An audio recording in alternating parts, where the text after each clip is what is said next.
You then had some involvement with the Television Academy Emmys internationally. Tell us about that. Well, as a distributor, I was looking for new product, and the Emmys had not been sold anywhere.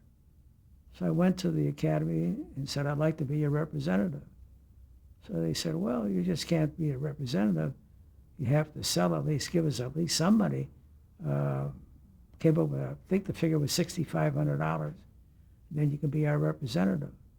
So I just called my friends in Australia and told them they bought a show. And that's how I became the distributor. And they gave you the $6,500? Oh, yeah. Well, we're good friends. Whatever I required, they helped if I was going to help me.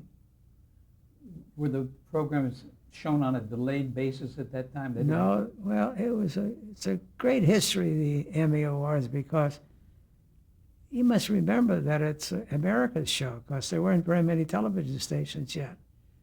And the show had no plot. It was like a documentary, and it was a tough sale. The other problem was it was in English, and they couldn't dub it into their language.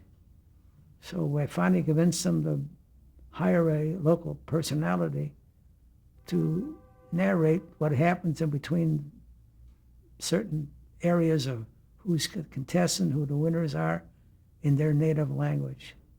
And that's worked. That helped us build more sales. And then we had a problem. They wanted to make sure that if they buy the Emmys, that the winning show was one of the shows that they had bought. That was another problem we had to overcome.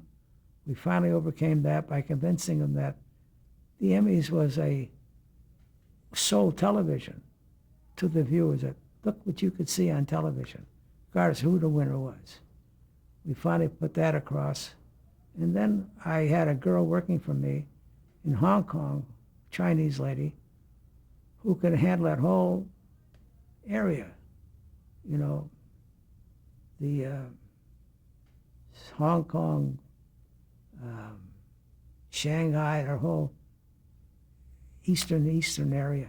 And she sold the show in all those countries, which always amazed me. And was it popular in those countries? I don't know. They kept buying them every year.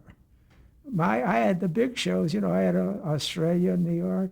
I mean, in Australia, England, Germany, the European countries. But she did very well. I even sold to Japan a couple of times. And before I left the Emmys, she sold it to China. So we had very good representation later on. But it was a tough sale.